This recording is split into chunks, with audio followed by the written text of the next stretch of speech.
it's so important that you communicate.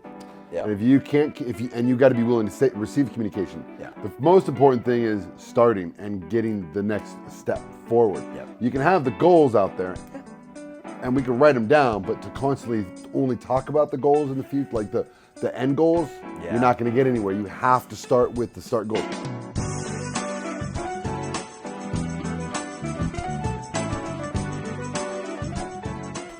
All right, welcome to the Trust Business Podcast. I have a very special guest today, Dustin Kassowitz, owner of Dynamic Plumbing in the Clearwater area. Thanks for being on, Dustin. Absolutely, guys. Hi. Okay, awesome. All right, so on this podcast, we're going to talk about building your business, kind of building business the right way. Yeah. Dustin, talk to me. What's your background? What's your backstory? You're doing this plumbing thing now, but talk to me about you, your story, kind of, and how you get over to here and you're doing this plumbing company. All right. That's jumping at me like a freaking rock. Sorry. I said freaking. I didn't say that word. You're good. It's a roofing podcast. We get, anything goes. You give me the rapid fire. Who are you? What do you do? Well, I'm from Los Angeles originally. I was born and raised there. I started in construction when I was 15 years old. Did that for a few years. And then what trades? Like all over the place? Framing, actually. Commercial framing. Nice. Commercial drywall framing. And then I went off my own, did little... I was a handyman for a few years, and that just wasn't working out correctly. Kind of the phrase, jack of all, jack of none. Jack of all trades, master of none. Exactly, exactly. And I wasn't making good money doing it, and so then back in 2010, I'm back out here now. I have 2 kids, and that's tough, that transition. You're framing, and then you're like, okay, I'm going to be a handyman. But the thing people don't sometimes understand about that is like, now you have to market. You have to get jobs. Now you're in your own business. And you're yourself, though. You have nobody else. So you only have the ability to do a job. And when you finish a job, you now have to go market yourself and get another job. Yeah. So you can have downtime for 2 or 3 weeks, and that's brutal, dude. Yeah. So in end of 2010, I was like, I need to focus on one thing. So I picked up and started learning about kitchens. Yeah. And I became a kitchen and bathroom remodeler, and I got really, really good at that. I did that for almost 8 years, and I scaled it up to doing $1 million a year with 3 or 4 employees, but I didn't touch the hammer anymore. Nice. I just learned, I didn't scale it to the point and then I was like, ooh, I'm working way too many hours because I did all the estimating, project management, finances, you name it, everything else from the start to finish. That's an interesting size because you're like doing that $1 million or so in revenue. You got your 3 or 4 guys who are doing the work, but then now you on the back end, you're doing a lot at that size on the back end. And if you could hire a couple people, but then now there's maybe not be much left over. Yeah. Correct. Yeah, and it's absolutely brutal. I was working about 70, 80 hours a week on average with 2 very little kids. And so I was like, you know what, I'm done. My wife started a company. I said, you know what, I'm going to jump in with her company. I'm going to take a year off from that because her company started making enough till we cover our monthly nut, should you say, right? And so I was like, all right, cool. So I did that for a while. And then I said, all right, I'm done with that. I'm going to get back to work, started working with her. And then, but I got really good at the back end of things.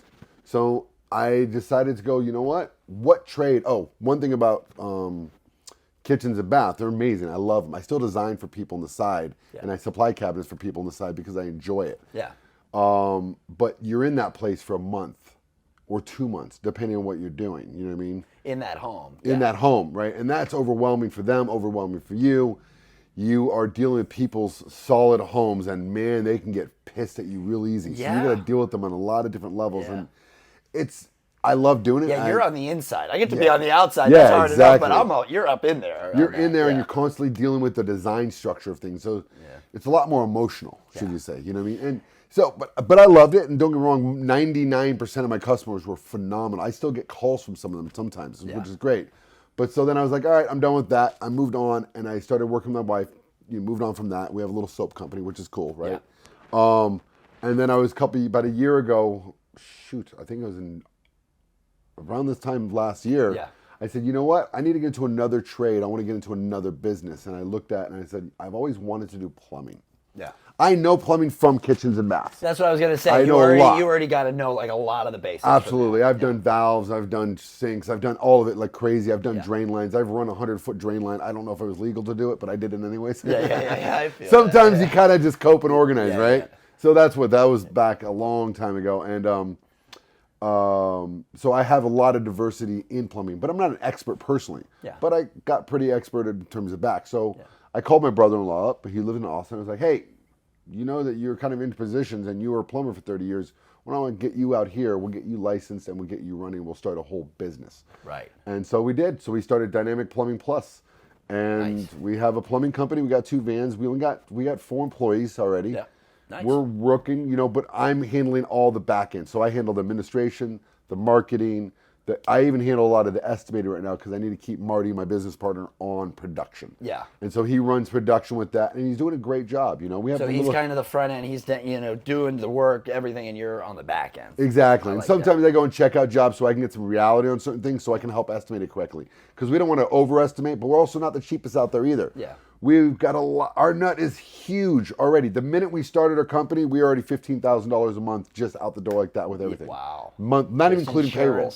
Everything. Liability, vehicle insurance, oh my Lord. You know more than I do by tenfold. Yeah, exactly. Yeah, that's it's wild. Wow. It's a fun ride. So you got this thing going. So you have 2 vans. You have 4 employees already. So when did you guys start Dynamic Plumbing? We had to get all the licensing done. Sure. It took from May, and we finished all the testing, all that stuff. You had to read the books this big. Oh, dude! I sent him to courses. I sent him. He went to Kissimmee, Florida. He went down to Sarasota. I made him go and dive into those courses so he could pass them. Sure. The courses are stupid.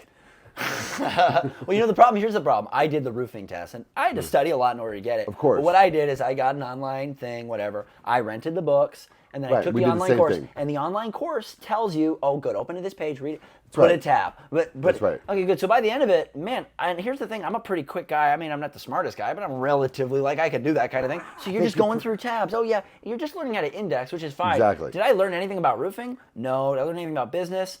And, I learned something about roofing. It does hit you the codes. You get really versed on the codes, so that was helpful. But in my opinion, I don't think it's a thorough enough qualification of, is somebody able to run an ethical, successful roofing business or plumbing business? Absolutely not.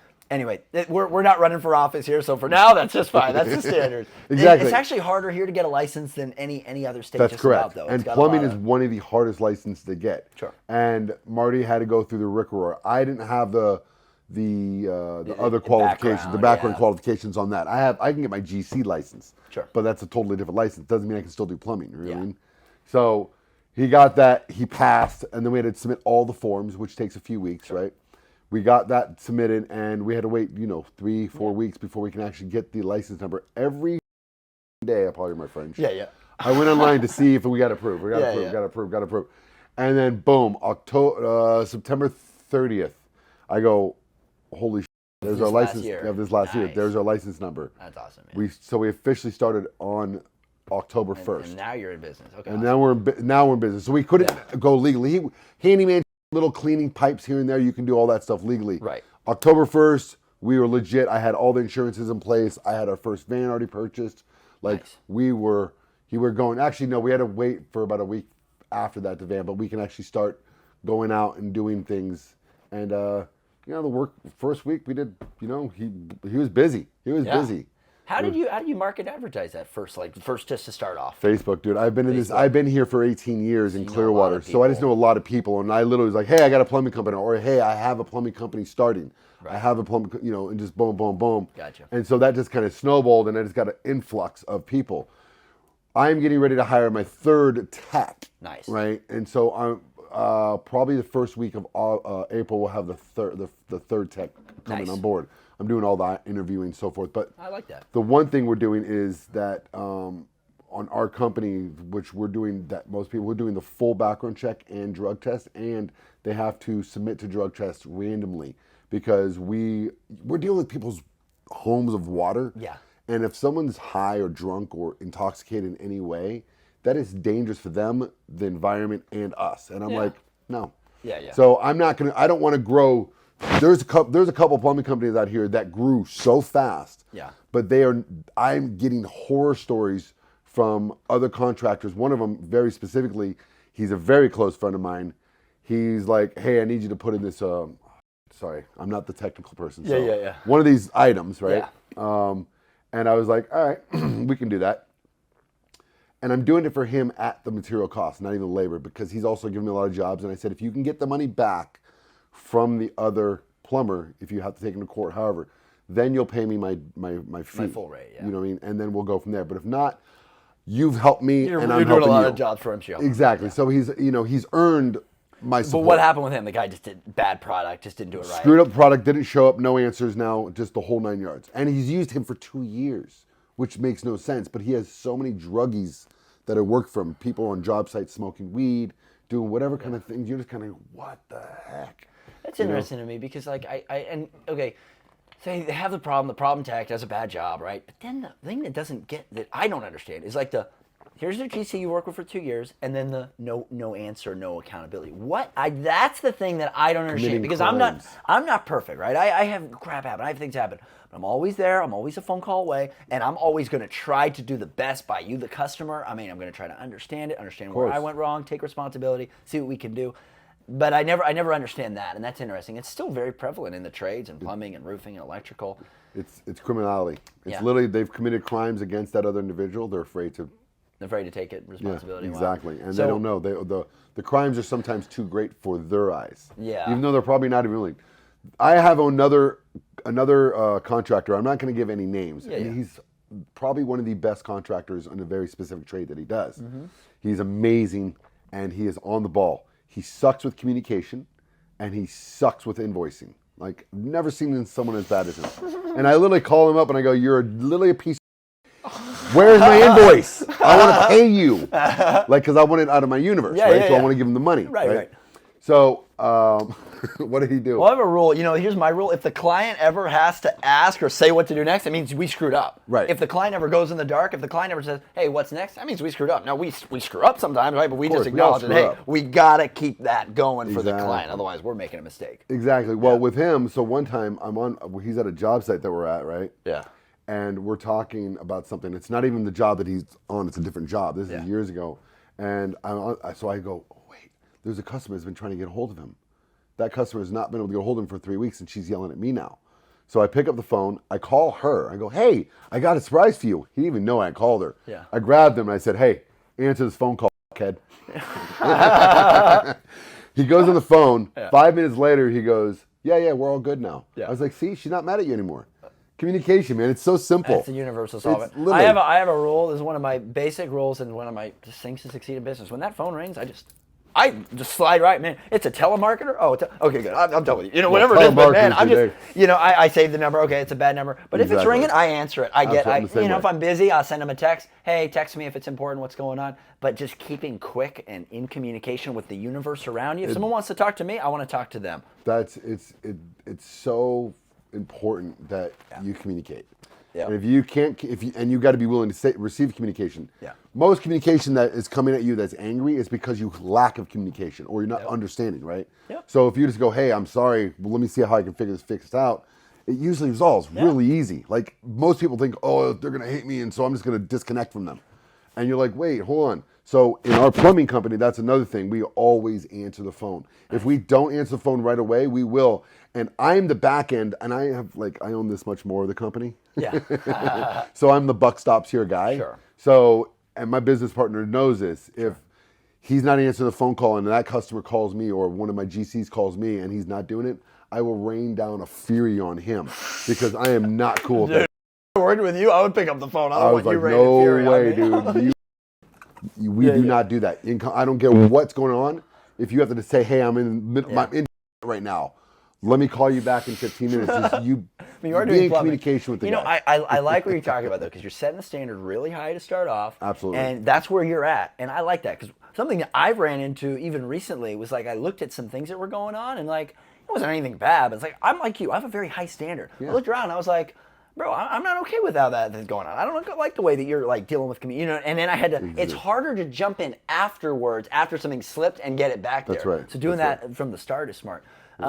But there's also ask forgiveness then permission, right? Correct. So, and I get that. So when we're going to always have hiccups. Yeah. But how well can you manage those hiccups? Yeah, and what's the end goal in mind? Like, to me, like, your end goal is like really high level customer service experience. All this. That's I want to have 50 techs out there. Wow. I want 50 techs out there plus all the estimators and so forth. I want to break it up into a lot of different divisions. I want to have commercial. I want to have government. I want to have residential. Then each guy gets good at what they're good at. And then I want to have service. We also have 2 vans and a trailer now, and the trailer is called the drain restoration team.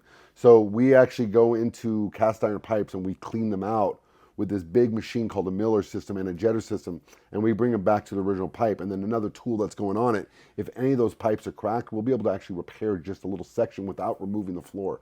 We can actually send an entire epoxy system down there and give about 4-foot repair. And then later we'll do the one that can do the whole entire line, but that's, holy moly, a lot of money. That's a lot of money. That's when we have like 10 techs, 15 techs, and we're able to expand a little more. Okay, I love it. So you got your techs. You're like, I want 50 techs. You want to be a freaking big operation, take care of a lot of people. I like that. I do. An important thing in your thing, plumbing, is these technicians and them being really, really freaking good. That's what right. What are you going about so far? You have this third you're hiring now? The third's a hiring, so I have 2 techs, which is one of the owners, right, 30 years, and the other guy, he's a new guy. He came from Roto-Rooter from Ohio. His name is Sam, and he's fabulous. Doesn't drink, doesn't do drugs. He's a freaking Jehovah's Witness. I'm like, give me more of these guys. They are bad. Oh my God, that's hilarious. Like, I'm a religious man, and I think you are as well, right? Yeah. Different religions, but whatever. Holy shit. Yeah. He is so beast.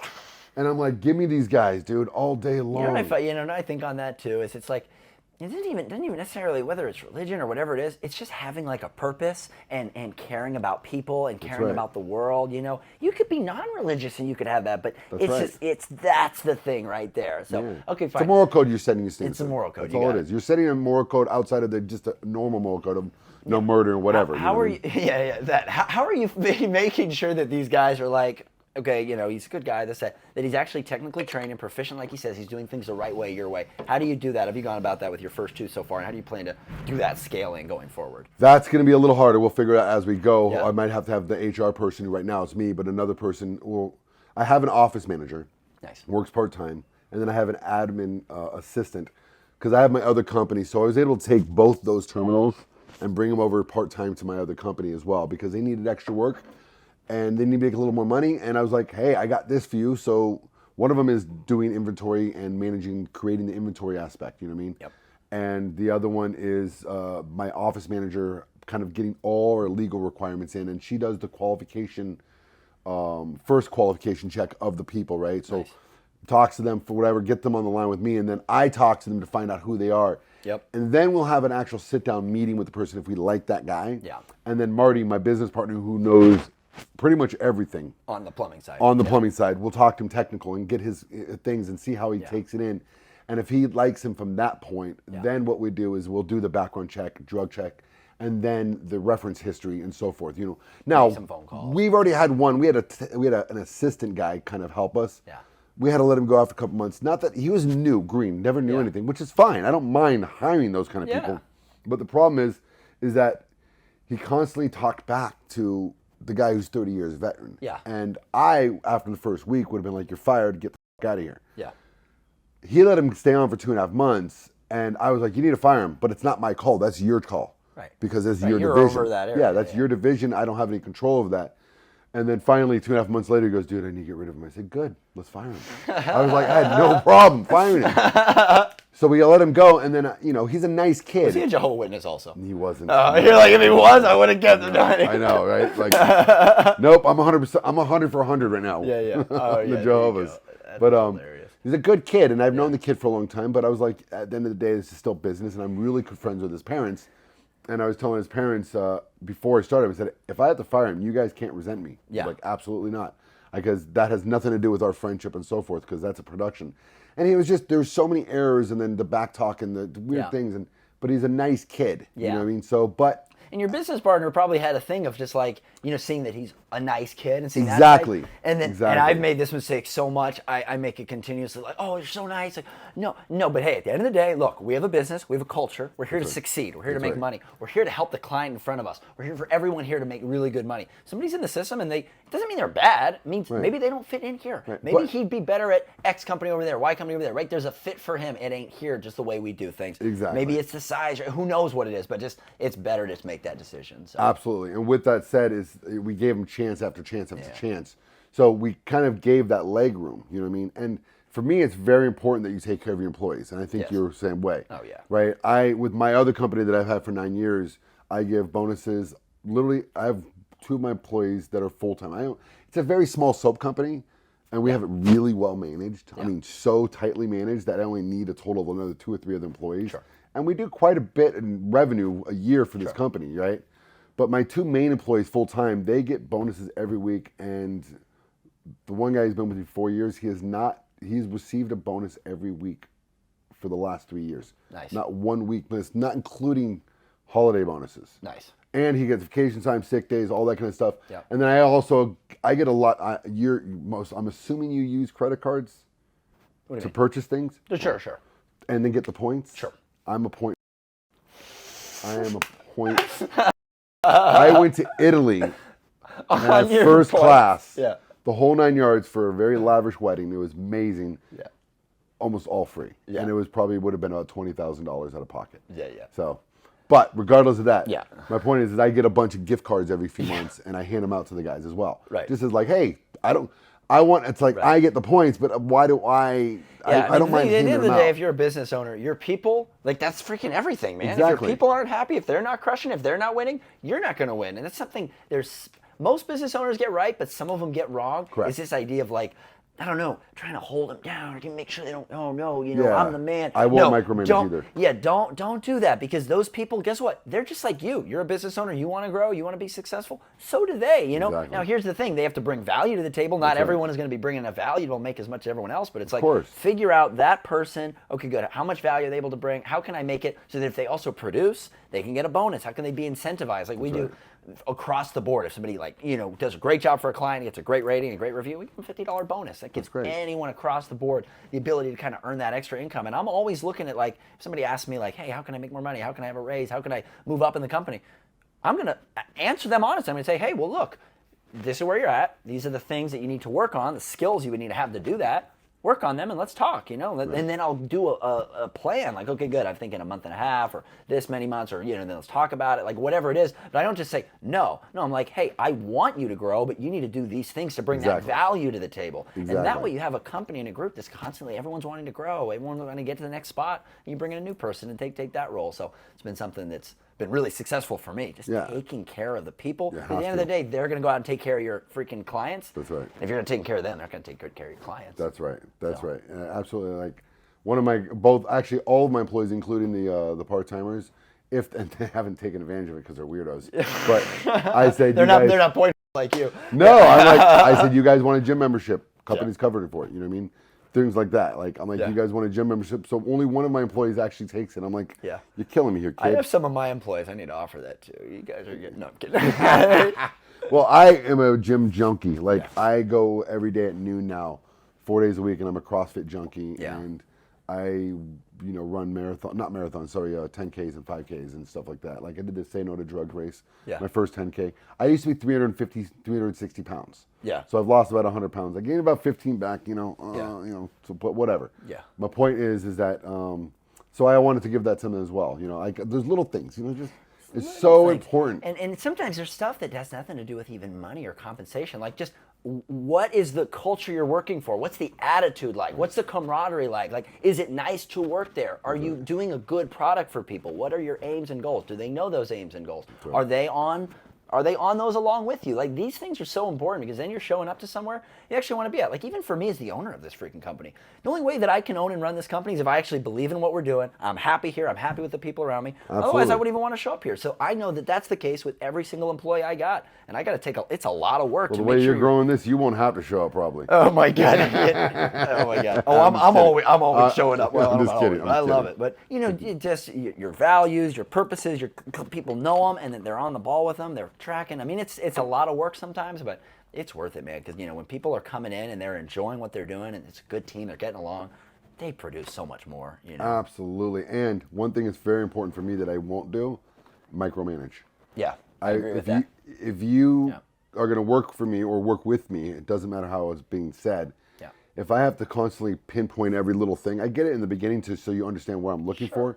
But after a couple months, do your job. If you can't do your job, get the You got to have enough initiative to do your darn job. Yeah, that's there's no point. You're not a child anymore. Something I'm trying to work on here. This is the idea. It's like create a culture of entrepreneurs.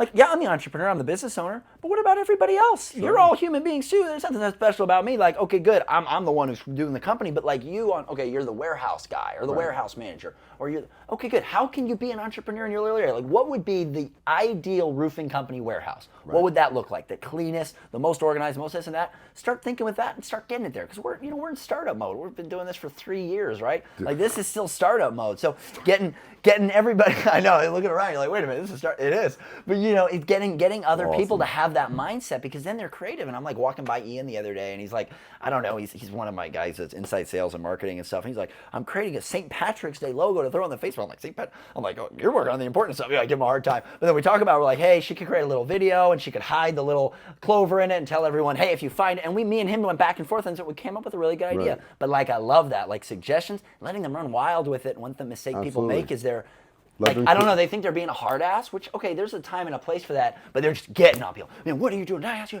Where are you? Why are you? I mean, man, that stifles the creativity, man. These people are creative. That's what people like to do and want to do, and that's the great thing right now, because we have so much technology that can help us make those things easier, kind of the more boring things. Absolutely. So that allows us to really do the creative stuff, and I find letting and allowing my team to kind of go wild with that. If they have an idea, I'm going to, like, look at it. I'm going to really see if there's something there, see if I can add something there, but like promoting creativity and like an entrepreneurial spirit in your group is huge. Oh my God, it's awesome, and it's the way it's fun. But even if, like, down to the techs, like the tech might have an idea, like, hey, what if when we knocked on the door, we had a little script and we told the homeowner this? Or, hey, great idea. I have ideas like that come from down below all the time, and I'm like, hey, that's awesome. I'll think about it, write up a little thing or whatever. But that's awesome. Yeah, man. Fun stuff. Okay, dude. So you freaking 50 techs. That's the goal. How long is that your mission for? Like, what's your timeline like on that? 5 years.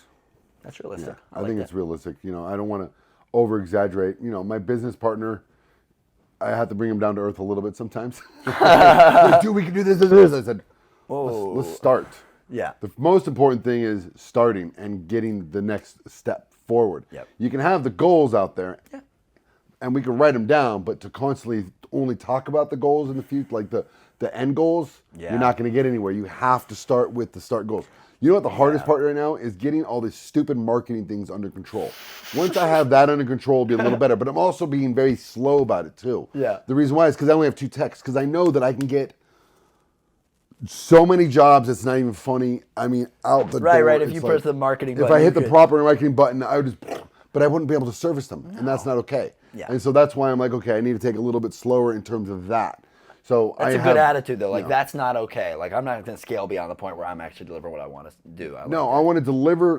When I say I'm going to do something, I'm going to do that. We're going to try as hard as we can. When we say we're going to be there, we're going to try to be there within that time. Obviously, we give a 2-hour window because we're in a repair industry. Yeah. So there's issues that you never see. Yeah. And you don't see them until you get there and start pulling things apart. And you go, whoa, that's continued. It's going to take a lot longer. One of them we did. Oh my God, we got a call from another plumbing company, or another plumbing company went out to go install or repair a cast iron pipe under the house. And they said it was a section about this big. Yeah. And so he calls me up, and someone I know, and he said, yeah, I'll give you a little bit of deal only because you're a friend of mine, but don't do that. Yeah. That's rude. Tell them to, like, kind of screw off. And my partner gets under the house, and dude, 60 feet of the entire line of cast iron is cracked on the top. You could not miss it. It was impossible. You can almost put a pinky finger into the top line of the crack, right? The other company only said, hey, we'll repair this. Everything else looks good. So what that indicates to me is they're going to climb under. They'll start repairing that one section. Change order. And now they're already in the middle of it. They get to go, hey, you have to pay us another $6 or $8 grand or whatever to repair that one. This is a hard thing to explain too. Like, I was explaining it to a condo owner on the phone today, and I was just talking to him, and he was so worried about change orders. He was so worried about it, and I understand, because roofing and stuff can happen, right? Everything. But I was trying to explain to him, like, dude, the way that I go about my pricing structure and doing things is I'm trying to avoid that in every possible thing for you. So I was at, like, it's a big bid. I was like $280, and then the guy's like $260. But I'm like, it's a whole condo. Yeah, it's a big condo replacement roof, right? But I'm trying to explain to him, dude, I factored everything in there. There shouldn't need to be change order. He's like, well, roofing is crazy. I'm like, yes, it is. You're right. There's a possibility. But the last 20 condos I've done, I have not done a change order on them. I can give you the phone numbers. You can call them, because I'm trying to. Again, right, you have the referrals. Thing. Look at it and go, hey, what is everything I need to do on this thing, and make sure that I can get it done for that price point to the best of our ability. Right. It's easier to do on commercial, residential with the wood and roofing. It's that's brutal no matter what you do. But That I have. I don't know how you guys can go roofing because, man, I did roofing once back about 25 years ago, and I was like, nope, that. Oh my God. This It's sounds Finito, up in Burbank. this sounds weird, but it's actually I'm a maniac. I'm a madman. I loved it. I don't know why. I love waking up at 5 a.m. and going roofing and He's like a little and monkey my back. flying. Oh, literally, I had another guy come over here and shadow me. He was gonna start up a roofing company. He wanted to shadow like me as an owner or something. Anyway, but he called me like Gumby because I was like climbing around. I'm all long and lanky. Yeah, so. no, I won't do that. I can't get on roofs like that. I want to. That scares the out of me. You touched on something earlier that I wanted to just grab onto because I thought it was, really, really well said, and it's very important. And one thing I see a lot of people who want to start a business or want to do something, and a big mistake they make is, okay, you have this vision, you have this big idea. Absolutely. Great, that's freaking amazing. That's important. Awesome. But you know what? That's the most important. It's important, but you know what? Here's the thing. Anybody can do that. Anybody can go, I want to have the biggest landscape. Like, okay, great. I get it, right? That's awesome. But then okay, good. What are the little actions today? What are the little things? How does that client have to feel? How do you have to do this? You have to get in your car and turn it on. You have to wake up at that time, 6 a.m., go to the gym, get your body in good shape, have a good breakfast, have your coffee, get to work with good energy. Exactly. All these little things, right? And I see too many people with so much energy and attention on this big picture, this big thing. But then when you actually look at okay, good, let's see what you do every day. And you look at it and you're like, oh, well, now I know why you're not successful, why you're not where you say you want to be. Because all of the little habits and the little things throughout your day are not speaking to your goal. Right. Your goal, right? If you have this big goal, then your little actions day to day better be bigger. I mean, but that's what you said earlier. I have this big goal, but hey, partner, bro, we got to show up for each client today. We got to do one job at a time. That's right. Make sure we get the right customers. Make sure we have the right back end systems in place so we know how to manage that correctly. The software we use, I'm like, okay, there's a good software, but it's not good enough yet. What software are you guys using? I'm using Jobber. Jobber. So my brother uses for gutters and stuff. It works, but I think for where you want to go eventually, you need. No, I need to go way bigger. What's it called? I don't know, Service Titan. I've heard that's a good one in that space. Who do you use? I use Job Nimbus. That's super roofing. Who? Job Nimbus, but it's super roofing industry specific. Okay. There's one Service Titan. Yeah. Service Titan. Look up that for HVAC and electrical contractors. It's supposed to be the bomb. But anyway, we'll wrap it up. This was awesome, man. Yeah, so much. I love your vision and your goals out there. Man.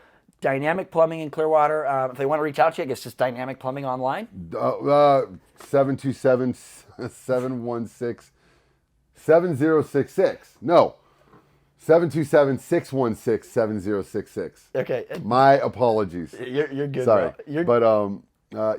But we have a website, dynamicplumbingplus.com. Okay, cool. All it has is their phone number. It's not there as a system yet. Gotcha. I'm still working on all those things. But the one thing I'm trying to get done is the local ads. But even then, I'm like, I can only do so much. I can only get so much on that until I get another tech. And once I get the next tech in, then I'm going to start pumping the next thing. Yeah. And then hopefully in another 2 months, I can add the next tech. By the end of this year, I want to have 5 trucks. That's what I want. I love it. Alex, we're going to schedule a follow-up podcast like a year and a half with this guy. We're going to see if we make good on these promises. See what goes. We'll see what you do. Thanks for coming on, Dustin. I appreciate you, buddy.